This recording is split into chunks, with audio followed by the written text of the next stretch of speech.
Two Guys Theorize, a My Dad's Basement podcast. Welcome to the underground.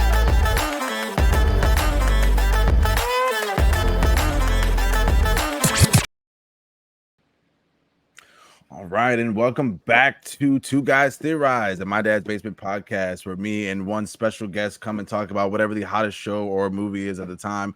And today we are talking about Ahsoka episode 4. Once again, I'm your host, SamDMan. This is my homeboy, Will from Brooklyn. And by this point, if you're not listening to the first 3 podcasts, then we're not even going to bother. So we're just going to jump straight into the episode. Will, what'd you think, man? The most predictable plot twist, but done so well, you don't even mind it. Like, I knew Sabine wasn't going to destroy that orb, but still seeing it, right. I was like, yes.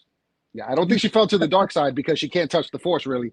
So she can't do that. Right. But I was like, I was 110% supporting that idea. Give it over. Balin just waxed your master. You have no shot. Just, you want to see him, make a plan with him when you find him. Just right. Like, it's just all the way down from the beginning of the episode to Huang throwing hands. Like, my man got hands. He was fighting an HK suit. HK, and I was like, oh. The cups. Yeah, I was like, let's bob and weave. I mean, I was like, let's go.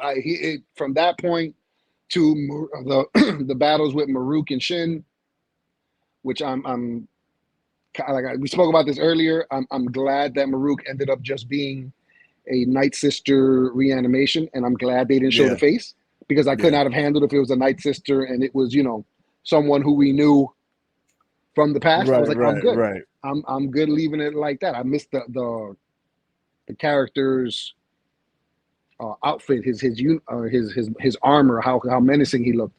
But for me, it just made Balin more menacing. He's the most menacing character that I've seen in Star Wars since, Darth Vader, number one. Right. And I'm maybe Revan or Malik. And then, I was going to say Balin's right up maybe. There. Yeah, and then just the way Ray Stevenson is performing, he's not even saying anything violent. He's not saying anything crazy. He's just, as a matter of fact, he should not have done that. I got goosebumps when I was like, oh, somebody's getting it. Ahsoka's getting whacked. She better get that second lightsaber out, because she is going to get waxed right now. He's so great in the character. Oh my gosh. Yeah, no, you hit it on the head though. Like, he's definitely not fully blown dark side though. Because even the way he talks, like, he's definitely not. I'm not trying to kill anybody. Like, I'm not trying to do X, Y, and Z. I'm gonna just do what I have to accomplish the goal I'm trying to get to. Which I'm guessing he's trying to secure a place for Force users in whatever this future is, because he's like, all right, so the Empire wiped us out. Like, the Jedi and their philosophies got us wiped out. Like, he's like, yeah, so none of that's working. So maybe if we kind of form this new path, like, for Force users, and not call ourselves Jedi or Sith, and we just are, like, maybe, and they do what they got to do to help bring Thrawn back. Maybe that'll put them in a position where they can live in peace and not be hunted. But we know how that kind of stuff goes. They'll tell you that until it happens, and then they're like, oh yeah, by the way, like, yo. Well, this could be a precursor to the Imperial Knights from the Star Wars Legacy story. Yeah. Where they literally serve. They have their own Grand Masters, but they serve at the Emperor's pleasure. Right. But that's the only loyalty that they have. That gives them tremendous power. That makes them all. That makes that unit like all mini Darth Vaders, where they outrank the admirals, they outrank generals. Right. So that's what it seems like that he's looking for. Just to be, I'm not saying just, but to be its own order within the Empire. And one day maybe, because the Empire is all politics, a Grand Master of this Imperial Order to be the Emperor, but it not automatically passed down like that. So that's a scary thought. Especially with him as the first behind with Thrawn, that's a problem. Yeah. But like you said though, he definitely doesn't seem like he has any real malintent. Like you said beforehand, before episode before it came out, that he seemed like he had some apprehension even trying to fight Ahsoka. I don't want to do this, but you're in my way. Like, you know what I mean? So I mean, and like you said, he even tried to like kind of convince her, like almost like he did Sabine. The conversation just didn't get that far. So, Yeah. but yeah, no, man, Balin Skull, he's a beast. Like even Shin in her fight was with Sabine, that was epic. Like I thought that one was really good. I loved how she started off with the guns though. She's like, yeah, no, we're gonna do this my way. Like Yeah. Mando for life. Mando for life. Right. And she did good. Like even better when she tried to use the Force and it didn't work. She's like, okay, bam, where's gauntlets? Like, hold that missile launcher. Yeah, that was dope. That was pretty dope. I was like, yeah. I thought that was a nice little twist. The Merrick reveal I thought was pretty cool, even though it wasn't Star Killer or any of the predictions that we did have. I mean, I think we even kind of did contemplate that it could have just been a zombie without it being Kanan. Yeah. But without it being Star Killer, as much as I had high hopes for that, I'm okay with it. Like, you know what I mean? Because yeah, like it's not something where like, because if they had done that or anything else that anybody else was talking about, there would be so much more explaining to do, you know what I mean, afterwards. Because you'd be like, all right, Ahsoka's over. Now I need another show or something else to explain how that person got to this point. Like, you know what I mean? Because even if you do try to touch on it in the next like 5 or 4 episodes, it's not gonna be enough time. Like, you know what I mean? There's no time for that. But yeah, I ultimately I was okay with that. So did you peep how they how Morgan last Jedi Sadula and the squad when she hyperdrive passed like through them? I was like, yo, I was dying. I was like, wow, they just literally say, hey, what's that least favorite part that people have of Last Jedi? Yeah, let's put that in. Let's see if we can make it cool, and let's see if we can put a little Filoni magic on it and see. You didn't like that part in the movie? In the movie, no, I was just like, when she was turning around, I was like, okay.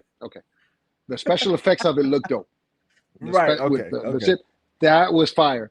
But the other part is, I was like, first of all, you waited till like 20, 30 ships blow up before you finally decide to do that. Right. Like really, like this was more decisive. Right. She's like, and I'll give Morgan her props. She's like, oh, they're in the way, and right. I don't know them. I don't know these dudes. I mean, she went right through them. I was like, that's pretty. That was a pretty dope scene. That was a pretty dope scene.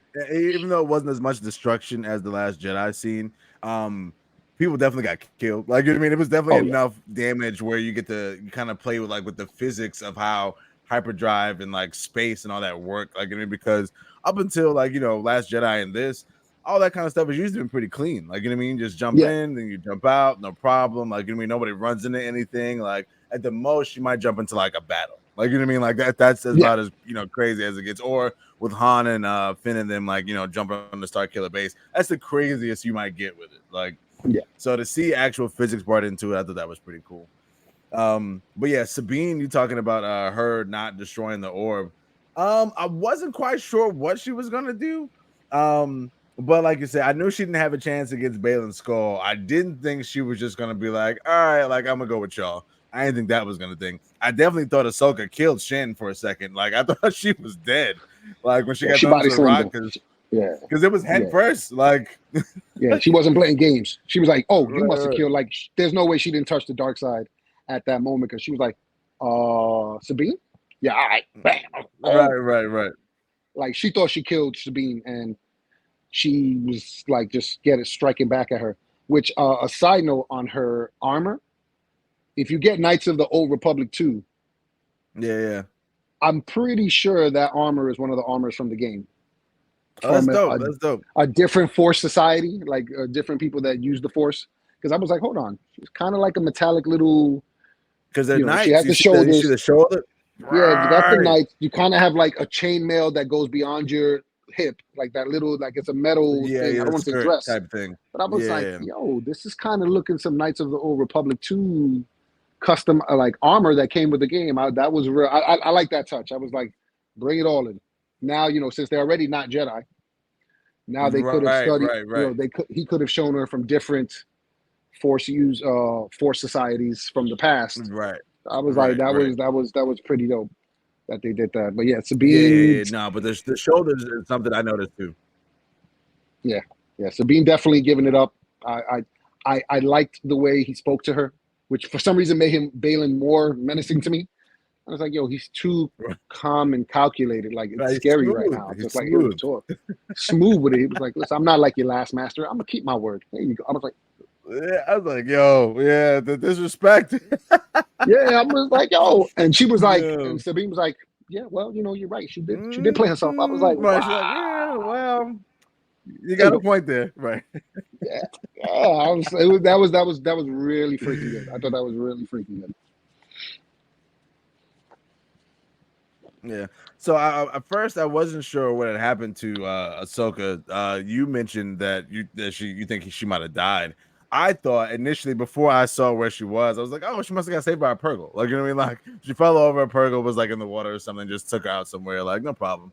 But then when I see when she was in the space between worlds, I was like, oh shit. And then also too, because I haven't really watched Rebels like that, I don't really know about it in depth. Like, I know it is a bridge between like time and space and like, you know what I mean, the Star Wars like universe. So pretty much theoretically anybody could be in there. Like, you know what I mean? Like, so I get that aspect.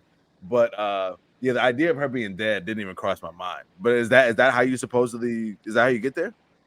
If you don't have a portal, because they're like from the one planet, I was just like, yo, I was like, hold on, time out. If she's there, there's very few ways to get in there. She may have and again, they may explain she may have a connection to it since Ezra pulled her out of initially her timeline. Like, some people suggested that she was supposed to die in that fight with Vader that she has in Rebels, but he pulls her out and she jumps into the same timeline, but at a different, like, after Vader left. So it explains. So you know, that's kind of like the Star Wars Infinities that I was talking about. Like, you can see alternate how things could have been in the world in between, or in between worlds. Right. So like, she can see, like, she may have a connection to it, but for others, because Anakin said you're here too soon. Yeah, makes he said me expect think to see you so soon. Yeah. Expect to see you so soon. I took that as, oh, she's dead. And because of that connection, instead of going to the unifying force, she went to this place, and Anakin was there to gonna coach her up or something. Right. Yeah, the reveal at the end was nice. I mean, we all figured he was gonna show up at some point, because you can't do an Ahsoka TV show and not have Anakin in there. I was dying though when they finally showed his face, because his cameo and Obi-Wan Kenobi, I was like, yo, why is he hilarious. Like a 40-year-old Padawan, son? Like, that hilarious. Is the oldest apprentice I've ever seen, bro. And then finally, I was like, stressful. Okay, like, it was, yeah. When I see that, I was like, yo, why didn't they like just clean him up? Like, just a nice like little wash over, like nothing heavy, just a nice little phew. No, they didn't do that at all. It was like, no, look, it's him. Right. Yeah. But with this one, it looked a lot better. I like that they actually cleaned him up and made him look like it was 10 years ago. So that was good. Gave him the hair, gave him the Return of the Sith hair. I was like, okay. Yeah. The hair is what did it for me. The signature Anakin emo bangs. Expecting to see him singing on top of a rock somewhere. Right. It's with all the lava. It's on Mustafar. Yeah, right there. That was really good. That was exciting television. I was going to say something about that. Now I can't remember. It'll come back to me.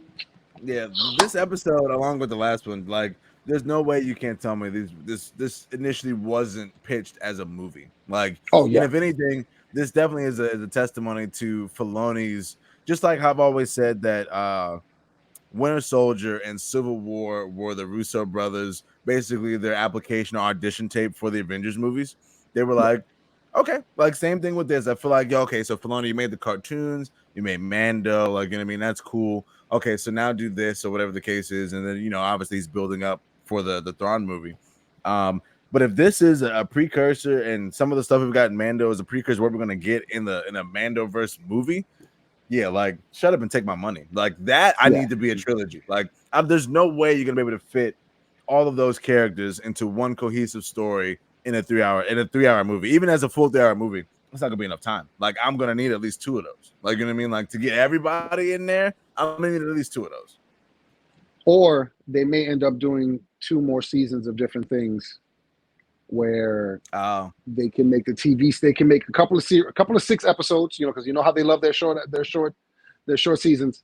Couple of episodes to get yeah. to tie everything, and then boom, 2.5. I wish for 3 hours, but 2.5, 3 hour movie to put the little bow on. Okay, you know everything from over there. Now Right. you finalize. I mean, so there'll be at least one more season of Mandalorian Yeah, you before got the to. movie, and then maybe try to find a way to tie it into Boba Fett, maybe, because I think that's the only other Star Wars show that you have a possibility of, unless you're doing Ahsoka season 2. But Yeah. I mean, the only thing I think with Boba Fett that you can really use him to kind of tie into that greater story is the fact that he's like the guy running Tatooine. Like, I mean, because he has no personal stakes with anybody. Like, I mean, like he outside of Mando, and that's just because they, had that, that cool friendship from his show. But outside of that, like he don't have no personal bonds to anybody to get involved with the Empire. Like I wouldn't say he don't care, but as long as they don't come messing with his stuff, you're not gonna care. But of with course Mando, they right, of because course it's they're the coming to Empire. Tatooine. Yeah. Right, because even though there's nothing there, also something I love with that What If on episode 9, the fact that they turned Tatooine into like an oasis. I'm like, like just to see that visually in a Star Wars movie, especially like a canon story, like that's such a big moment in the franchise and the storytelling, because this planet that has been a desert wasteland of like nothing but like the Wild West for like in real time, like 40 years, all of a sudden now, it's this lush paradise. Like, you know what I mean? Like, so things are changing. Like, you know what I mean? Things are definitely changing. Some Dune imagery going on. Some parallels. Right. Exactly. But I mean, I'm pretty sure there's some inspiration there from Dune for sure. For sure. Dune, like Lucas, I think Lucas gave Herbert like props, because like how he built that universe is ridiculous. I can't span 10,000 years and the same story. I was like, what? Like when I read those books, I was like, bro, this was written in 1965. Get out of here. So I tried watching the original movies, or like I guess the one from the 80s, one with Sting in it, like back in the day. I've tried watching it like multiple times over the years and could never get all the way through it, because I was like, man, this is just so boring. Like it has nothing to do with cast, the book. No, the cast is dope, and that's something I learned too. That the movie is so much different than the book that you pretty much like don't even worry about it. But now this new one with Timothée Chalamet, pretty faithful, man. Pretty nice. Man, I will say this. I regretted not going to the movies to see it. Like, you didn't go to the movie theater? So I saw it was on Max or whatever, because I was so, I guess, potentially scarred from the first one that I was just like, like, you know what I mean? I'll wait for it, whatever. And this is also before I got hip to the Timothée Chalamet train. I'm a fan of his now. Like, so anything he's doing, I'm on board with. But I watched it at home, and oh man, like it was an experience. Like I tried to just put it on as like background noise to be like, oh man, because I just like I like it. I'm like, damn, I can't even do that because now I'm sitting here like watching it. Like it's hard not to, man, because it's visually and just the score, everything about it is just amazing. Everything.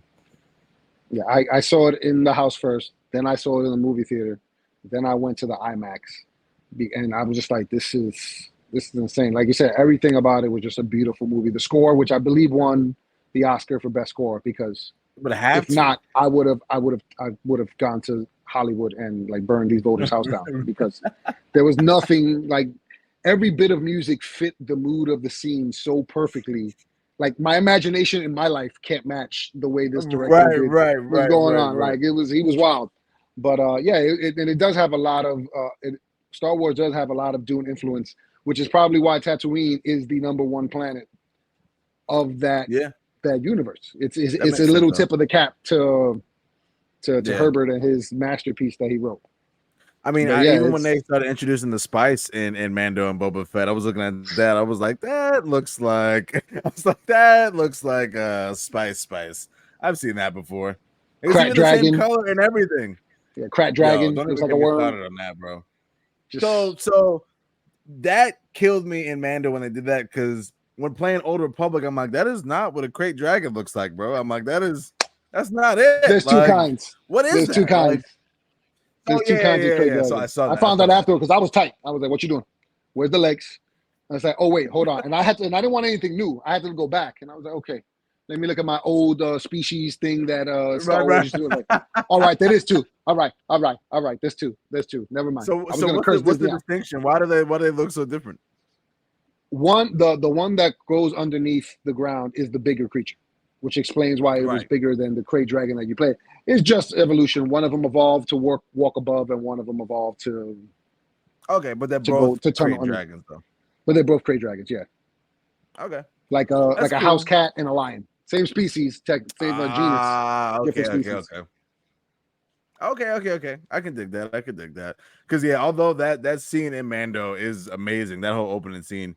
I love the Marshal in those first couple episodes. I thought Timothy Oliphant was just the coolest in that role. He's just the man. Even with him out not being a Mando, like I was like, yo, like let him keep the armor, bro. Like he's got it, bro. Like he's the man. He's so cool. But yeah, I kind of liked how they kept Cobb Vanth kind of in the loop, especially when Cad Bane showed up, and this was just like, you know what I mean, to serve as a warning kind of thing. I'm wondering what kind of robot parts he's gonna get, and then also what role he's gonna end up playing in the bigger scheme of things.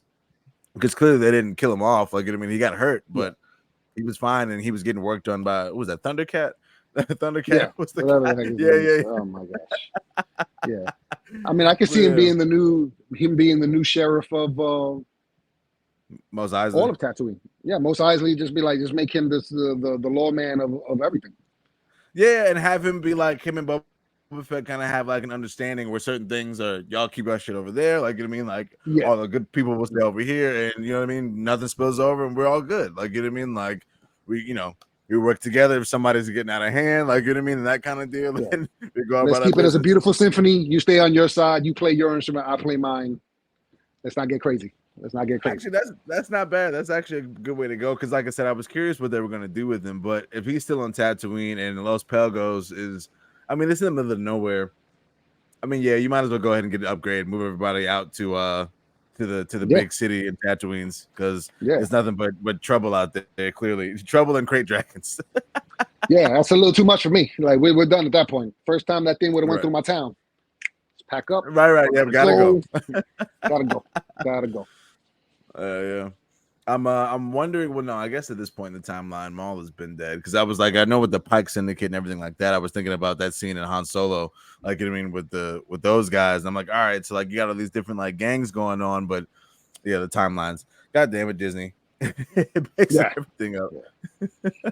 Well, we could see Maul in the space between. I mean, worlds. Honestly, like we have been saying a while ago, man, like now that you've explained it even more so, that's how you do the Star Wars What If show. Like, you know what I mean? You have it literally be called The Space Between Worlds, and just kind of explore different avenues of like, okay, boom. I mean, it's not like all the different scenarios have been discussed amongst fans, if not already done in the comics anyway. Like, you know what I mean? So like, I mean, there's no reason not to do it. I do wonder though if they'll ever go back, like when they do I guess this Heir of the Empire story, if they'll get CGI'd or like deep fake versions of Luke, Han, and Leia. Because I mean, like, it would be kind of like a miss to have the story and not have them in it, right? Because I mean, like, they're still there. Well, that's what Disney vision of this pre-Skywalker universe, the big three. Like, I just failed to understand that line of thinking. I was like, you had a built-in audience of millions, and to just poop on everything that they knew to be like, yeah, we're gonna go this other, and then do it poorly. Like, I wouldn't mind. Like, I wouldn't mind Rey. Like, it's not that I don't like the character of Rey. I just I think you've done it so poorly that you've done Daisy Ridley injustice. You've done the character of Rey injustice. We're not even gonna talk about how you violated Finn. All over so many levels. And John Bodega. Like, you've just like Bodega. Let's go Brooklyn. But they've just like you've messed that up so bad. Even Poe's character, who I love, Oscar Isaac. Like, if I would get a tattoo of Moon Knight in every face of character that he's been on, because he's so dope. Right. But you're just like, even Poe wasn't well written. Like, you could have done so much more with this universe. And then you're telling us, well, you're just attached to the old things. Like, no, is that they're bad. It's not Right, that right. we don't like female leads. I love that. It's the sexism card. You know, like Oh my God, everybody loves that's so Ahsoka. played out. Yeah, I They was gonna say, love that's so Leia. played out. Yeah, Like stop. we, Don't use that to I would cover say your not to failures. mention.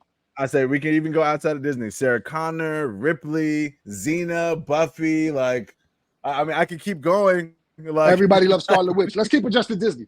Let's keep it just to Disney. Black Widow, everybody loved. Scarlet Witch, yeah, everybody still loved. She went bad, and I was rooting for her in Multiverse of Madness. right. Captain Marvel, poorly written. Yeah, I was I gonna think say. I that think.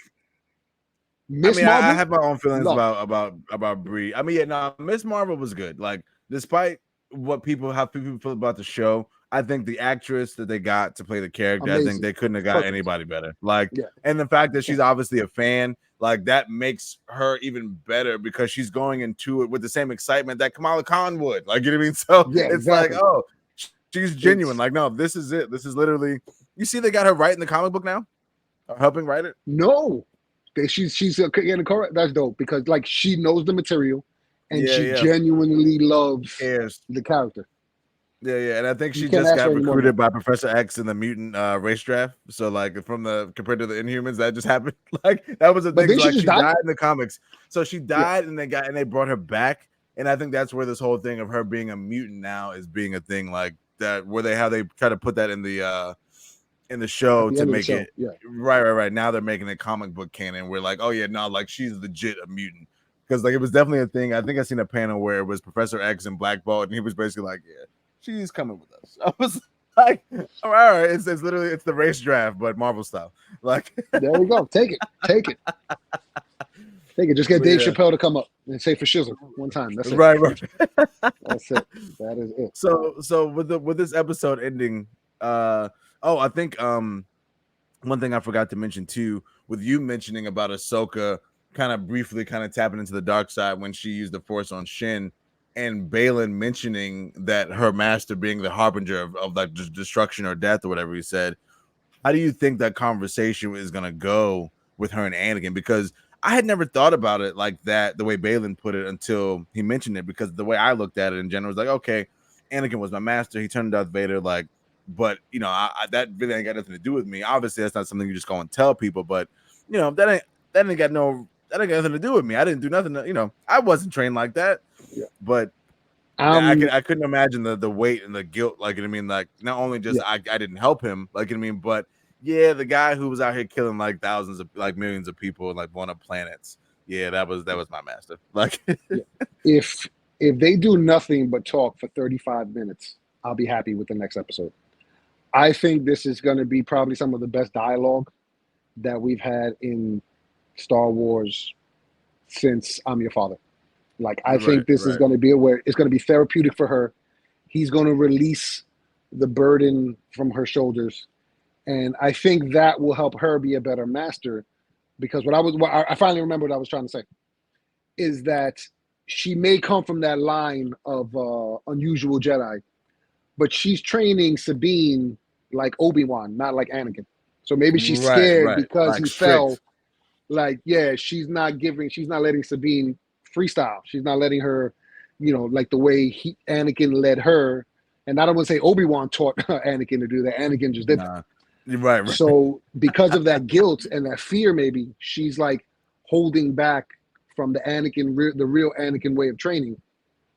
So that conversation will get her to flip her script when she finally reunites with Sabine, which I think is going to happen from the Between Worlds. I think they're going to open, she's going to end up on that ship, or at least near Ezra from there. And then she's going to be able to forgive Sabine, get Sabine to forgive herself. And I think that's going to open up that relationship her relationship with the Force. Better going on with that. Get a little more understanding from Ezra, because I know Ezra's going to be tight. He's going to be like, you gave him what? Like, what you do? Right, I died so this wouldn't happen, right? Like, you know what I'm saying?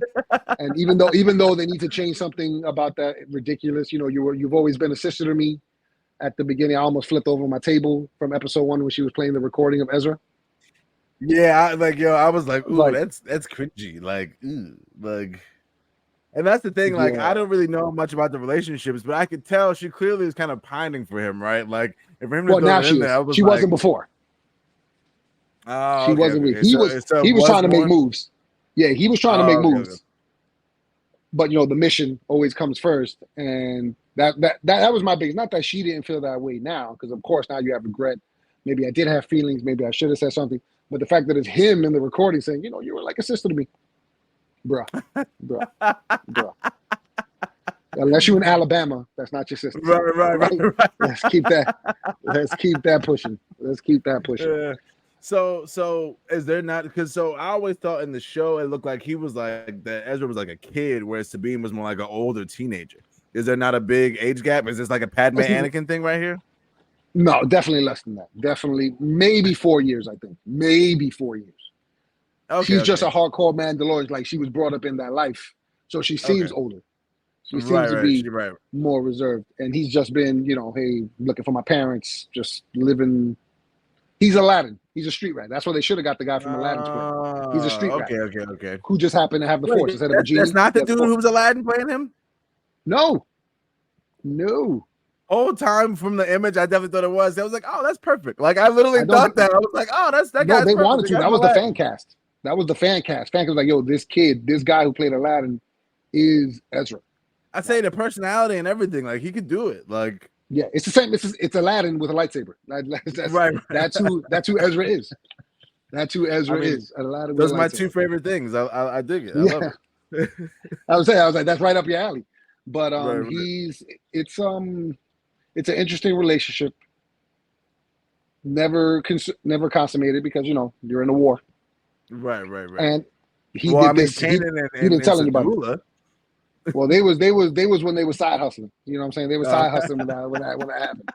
You know what I'm saying? They wasn't rebellion-esque. They were, yeah, let's just rob and screw over the empire. Later on, during the Right. season, they join up with the alliance or the rebellion, and then they become full-on rebels. So, like, it's an interesting dynamic to see those two relationships. One definitely happened before, which is probably the reason why it was able to escalate, and one couldn't go further because of the rebellion. Right. Okay, that's dope. So, but that whole squad was still together in Clone Wars too, right? Or no? That squad didn't get together till Rebels. They were literally, they got together after Revenge of the Sith. The timeline for that is, I believe, the first 5 years, the first 5 or 10 years of the it's either 5 years or 10 years that they because I think the Empire was in charge for like 20. So it might have been 10 years. They were doing stuff 5 years in. I think the show was around 10 years.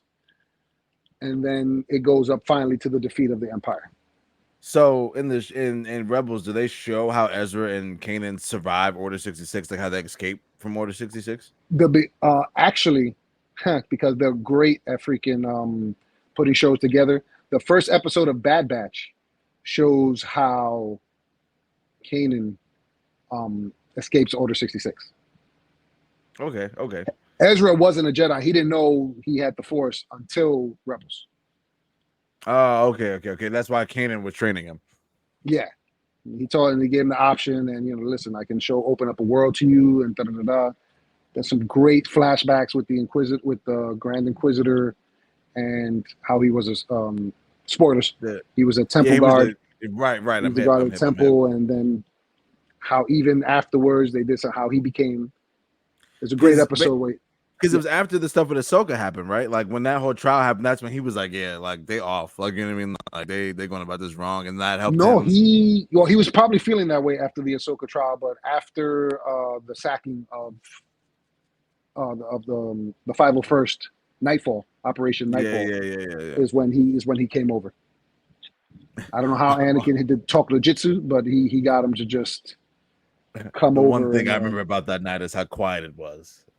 Yeah, I just saw as like the cinematic for the original Battlefield. I mean, yeah, what is that? Battlefront 2, where you play the 501st on Order 66 on Operation Nightfall, and I was like, man, like that wow. The original Battlefront 2 is unmatched. Like, there's no Star Wars game you can maybe say like I said, maybe KOTOR or like Jedi Academy, but that game, as far as the multiplayer aspect, Oh, untouched. yeah. Like you can't. There's nothing that can touch that. Nothing at all. And playing it on the PSP, I don't know why. It was just better. It was better portable. Like I was on the train. I was at work on break. Right. I'm Look, just and this is surface to air to space battle. Like oh, and then so land good. and then land on this and then land on the ship in space. Like what? Yeah. Like And then transform into Anakin, and then okay, you have unlocked your hero time. Let's go, lightsaber. right. Just like nah. Yeah, Yeah. destroyed.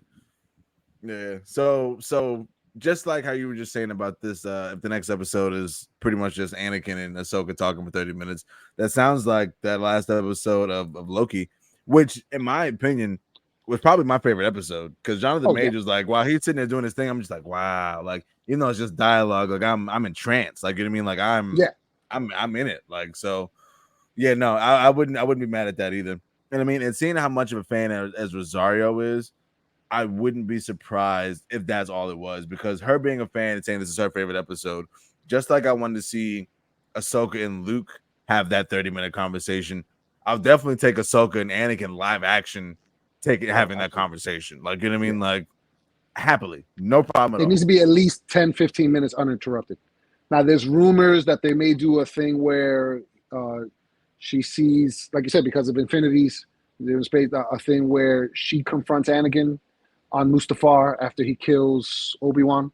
That's a rumor going around. What? Or at least she sees herself in Obi-Wan's place in a different timeline, in a different world. I was like, yeah, that's exciting to me. After I get my 10, 15 minutes, like she can't be convinced that she could have kept him from falling to the dark side. So they show a scene where this is what would have happened if you would have been there. I killed Obi-Wan and this would have been, and like he just cuts her head off. Yeah, I mean, well, yeah, I mean, because if he's gonna kill Obi-Wan, then he not gonna have qualms killing Ahsoka. Like, yeah, oh, maybe. Yeah, I think that little the sister master relationship. Yeah. That's gonna be hard for him. I think he tries to convert her to come to the dark side and be like, listen, we can right. And she's not going for it. And she's not going for it. She's gonna bring up what about Padme, or maybe the what about Padme shakes him a little that she can finally either defeat him because, you know, if that's one thing, Anakin, Darth Vader, it gets distracted, and that's what causes him to lose. Or, you know, that could bring him back. He like think about the babies. Oh snap! And then that crashes him back. So there's some exciting possibilities. Like I dare to dream, but it is Disney. But on the other side, it is Filoni. So he's very good at not giving you what you want, like fan service.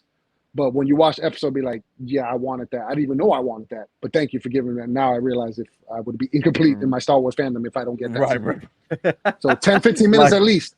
I don't want to see a lightsaber. I don't want to see a body movement. Just them talking face to face, hashing it out, and just, great dialogue. Yeah, because honestly, that was one of the better things about this last episode, to episode 4, was the dialogue between the characters and the emotional weight with the lightsaber battles. It reminded me of like the emotional weight from the original trilogy with those fights, but then you get a bunch of the cool choreography from the new stuff from the prequels. So it was a perfect combination and balance of what Star Wars should be. Like it was exactly what I've been waiting for a while from Star Wars. I'm like, all right, I got my lightsabers. I mean, same thing like with Mando. Like, I've always liked the Mandalorians, but I didn't know that a whole show dedicated to, a Mandalorian character and that culture would be as cool as it is. I mean, had I thought about it, I probably would have thought it would have been cool. But like, it was something I never even conceptualized in my head. Like, oh yeah, let's do a Mandalorian show, like about one guy. Like, I wouldn't have never conceived that. But that's one of the coolest characters in Star Wars. Like, yeah, and the way they built it up is exactly how, because in the ODU, I hate to bring it up, but in ODU, Boba Fett becomes Mandalorian because there is no. I remember. That's who Mando. That's who Mando is now. Mando is the Boba Fett from the EU, and he finally joins everybody up. They finally fix the planet. They finally fix Mandalore. They have people there. He's shocked that there are 2 Jedi or former Jedi who then became Mandalorian. So one hide from the Republic, but because they loved how they were unified. So I was like, yo, if you could put this in that even Jedi, like when they gave up, that they were like, yeah, this is an honorable order that I can join in, which is exactly what they're doing now. This is the way. I'm about ready to get a tattoo, all on my back. This is the way. Right. Yeah, no, that just pretty so much good. sums it up. Yeah, that sums it up. I mean, if anything, I'm curious the way they're building up the Mandos and their new culture and the Jedi and their new culture, for them to be traditionally and historically, rivals and enemies for so long. I mean, granted, there are pockets of examples of where that's not the case, but I'm very curious of what that's going to look like with these new versions of them, because I mean, old habits die hard. Like, you know what I mean? Yeah. Like, it could be one of those things like, okay, yeah, these people were cool and these people were cool, but like the further down the line you go, it's one of those people like, yeah, I don't know them. Like, you know what I mean? Who, like, I don't like them wizards. Like, you know what I mean? Like that's cool. Yeah. Like something that could start off as a friendly competition could very easily turn into, the good old days. Yeah. Like, you know what I mean? For what it used to be. I would love to see a part 2 to a Jedi Mandalorian war. That could be cool. That would be cool. I think though they're gonna save up because this is gonna be Filoni and Favreau's baby, the Mandalorians. I think they're gonna be the ones that come in to save the Republic from Throne and Heir of the Empire. I think they're the wild card that nobody counts, and like Ahsoka calling Bo-Katan, and then Bo-Katan be like, "Oh, did I miss anything?" And nope, just in time. Pithy Star Wars comments, and then they they just start laying wreck on Star Cruisers and Stormtroopers. I'll be good.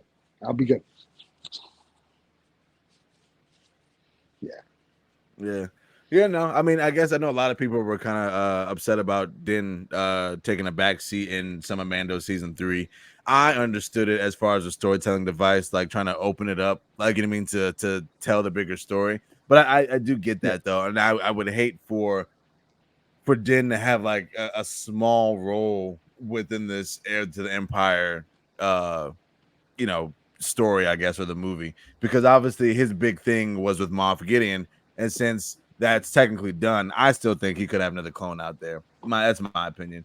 But I don't know. Like, I just feel like I hope he doesn't get put off to be like, oh, look, there goes that cool guy we've seen, and then it's like, all right, back to the other guys. Like, you know what I mean? I hope it's not that. No, I see him dying in Heir to the Empire. I see him making the sacrifice. Oh man, that Grogu sees that, and like, all right, maybe that take him to take his Jedi training more, to be like, maybe if I had more connection, I could have done something to save, because I think something's gonna happen. Grogu, he's gonna use the Force, he's gonna fall asleep, like he always does. Right.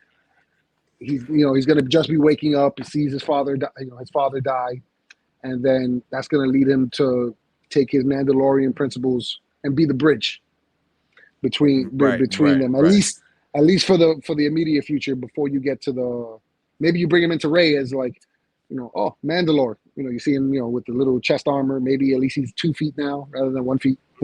Right.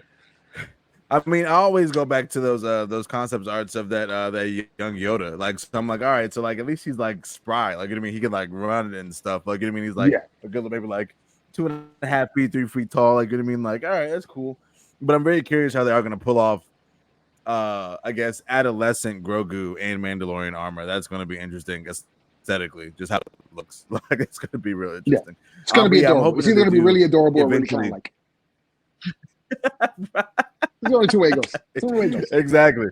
Exactly. I'm hoping that they do take him to that future, or those future installments with Rey, though, because like I said, I feel like that's really a great way to kind of utilize the character who, you kind of built up into like this, who's like this infant almost, that you're kind of building up that's going to be this great character. Like, all right, so fast forward some odd years later, since they live a long time anyway, and show me what the results of that looks like. Like, I mean, someone who has been trained as a Jedi and a Mandalorian, like, I mean, who's a strong in the Force, and you know what I mean, who was basically raised by Din Djarin, like, the Mandalorian. Like, yeah, let me see what that looks like, because I don't really see nobody touching him out there, unless, like, we go with the Yuzan Vong and they do the invasion. Like, you know what I mean, and then in that case, all right, this is a little bit tricky because the Force stuff ain't really working like that. Like, so he needs his Mando stuff. So maybe he trained all the Jedis. Right. Yeah, Right, that'll be right, fire. right, right. That'll Exactly. be fire. Actually, that's good.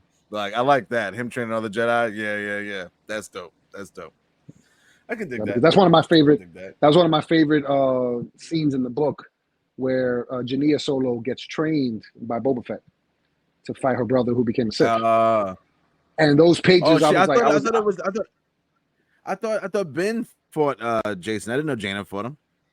no, yeah, and it was so good the way they do. Like, I was upset that the next chapter went to something else. Like, I almost skipped the chapters to get to the training. Like, how because he's a Mandalorian, he doesn't give up any warnings that he's going to attack. Like, he doesn't increase his emotions that a Jedi could sense. Oh, he's going to attack now. That he's just stand there, they're circling each other, and he just punches her right in the face. And she's like, I didn't feel any danger, any urgency from you. You just, and like, she told him that, and she's like, oh, great, now you let a Mandalorian know how to kill a Jedi, you know. So it was so well done, so well done. It was like great writing. That's cool. That's cool. I would love to see Grogu teach. So Jaina fought Jason? Yeah, she killed him. She's the one who killed him. I thought it was Ben. I thought Ben No, Skywalker did it. Ben was too close to because he was like trained by him for a little bit. He would have, and realizing that Jason killed his mother, like Luke was like, no, Jason can't do it. I can't do it because I'm tainted because he killed somebody else thinking it was Jason or thinking the other person killed his wife, Mara Jade. I was gonna say Jason killed Mara Jade. Yeah. What? Jason killed like 3 Jedis real gangster like. Like the first Jedi he killed, he was crying. Oh, I have to do it because if you escape, you're gonna tell Luke, and then it turns out in battle I killed Luke. So, I'm doing this for my family. I was like, man, if you don't get your whiny. So he killed her. Mara Jade found out who he was because he was training Ben. And then then he killed her. Then he took on this Jedi Tahiri, who's a great character, who was Anakin Solo's love interest, kind of. Yeah, okay. It was like, it was very well done. Luke was projecting himself in the Force, where Jason thought he was going to fight one-on-one with Luke. But it really, like, he was just projecting himself. And that's where, and in one of the chapters, he does some wild Force power stuff, where he's like projecting himself like in Last Jedi. Yeah.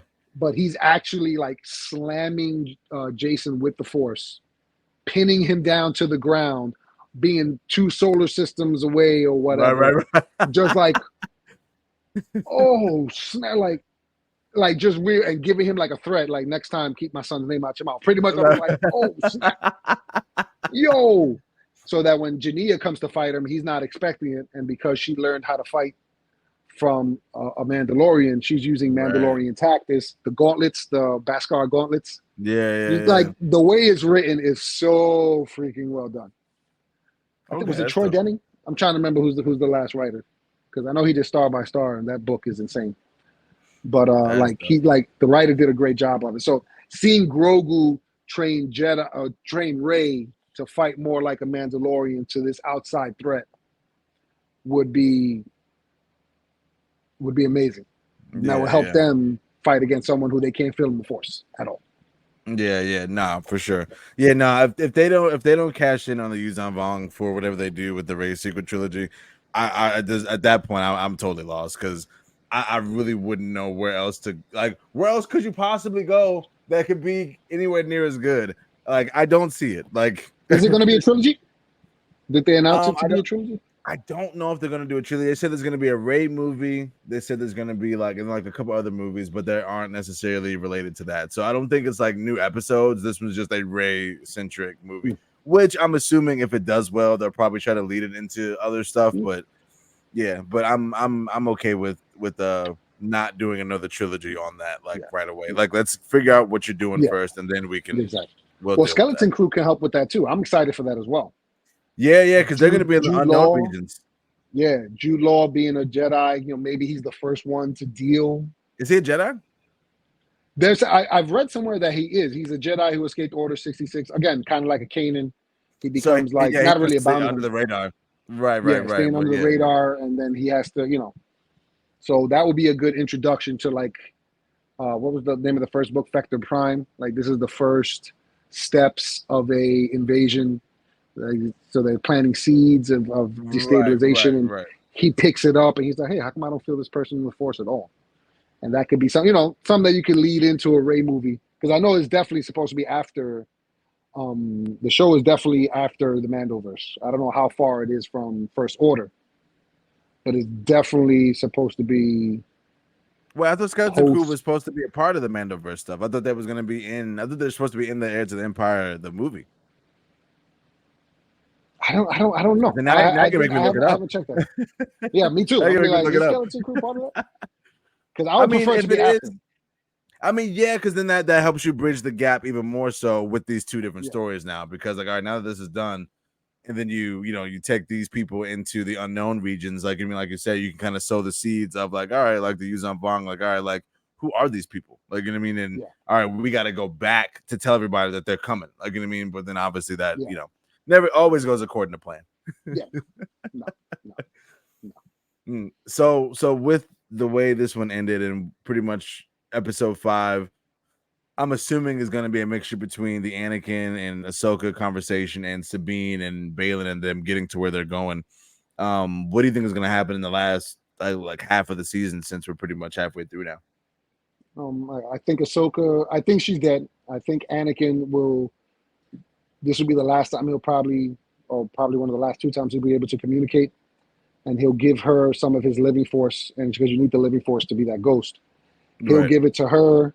She'll have peace of mind. She'll use one of the gates to end up being either on the planet that they're going to, or maybe on the ship, because she can't stay here because she's not going to be able to find it. Right. She hops onto a Purgle, which is like, okay. I said we already saw the ending for Rebels. We don't got to do it again, bro. We don't got to do it again. Yeah, let her go through there. She goes in there. I think it's going to help Sabine. She's going to get manipulated by Baylan.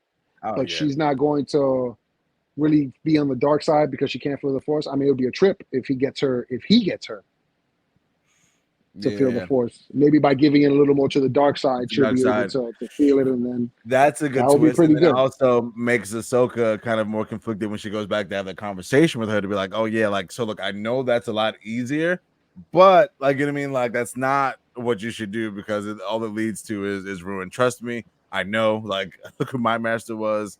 Like, you know what I mean? Like, trust me. Ezra wouldn't recognize you.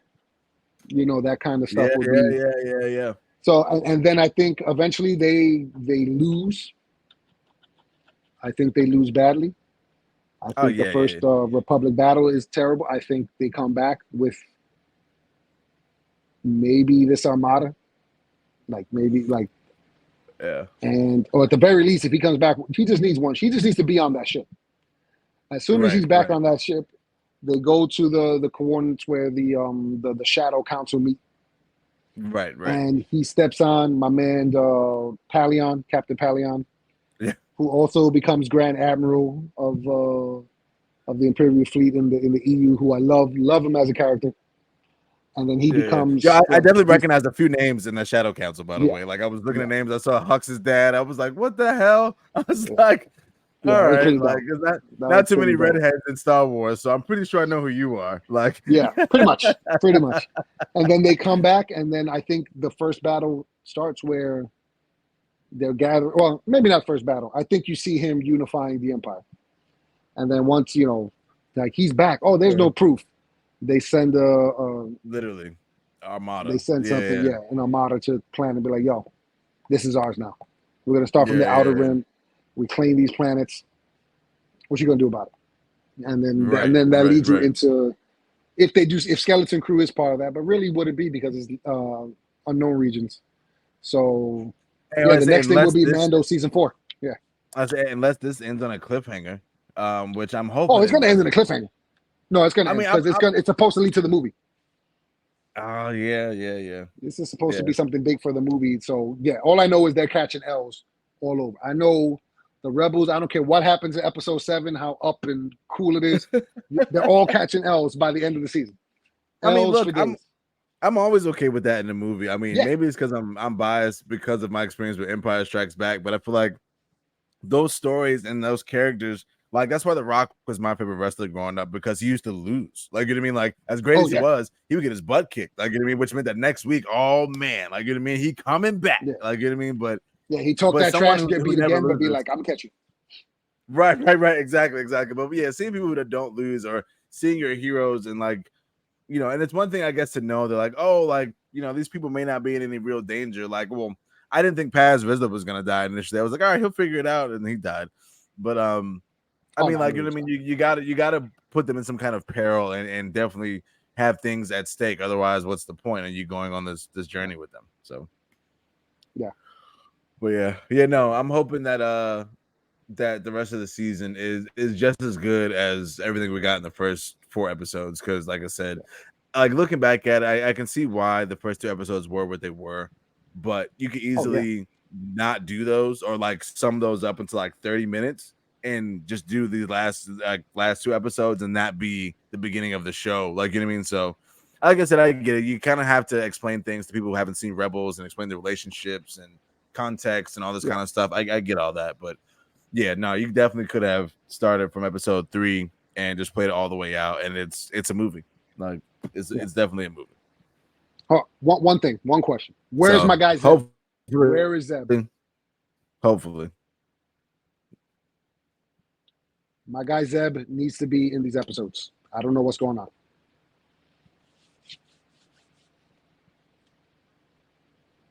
You breaking on me? So I'm assuming he got to show up. The guy who's the who works for the New Republic, who was in Mandalorian, who was in this show. I want to say he was in another one. But I'm guessing he's gonna be like the Coulson of the Mandoverse. I think he's gonna die. Yeah. Like, by the time it's all said and done, the older guy, he's gonna go.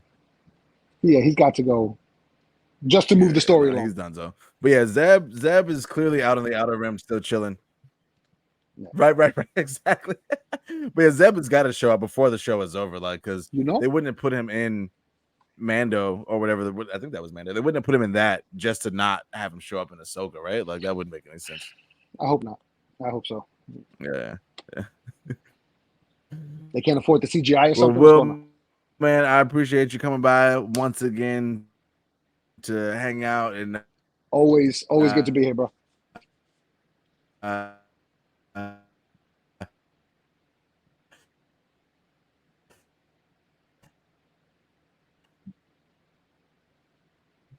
Right. One of the 2 theories. I genuinely appreciate you. I know I am lagging horribly right now, so even better time to call it. But Will, man, thanks again. Appreciate you. Oh, there he goes. So we'll just call it. Thanks again, guys, for listening and watching. Till next time. Thanks for watching. Hey, you seem pretty cool, so become a basement dweller and join us in My Dad's Basement, underground for nerd pop culture.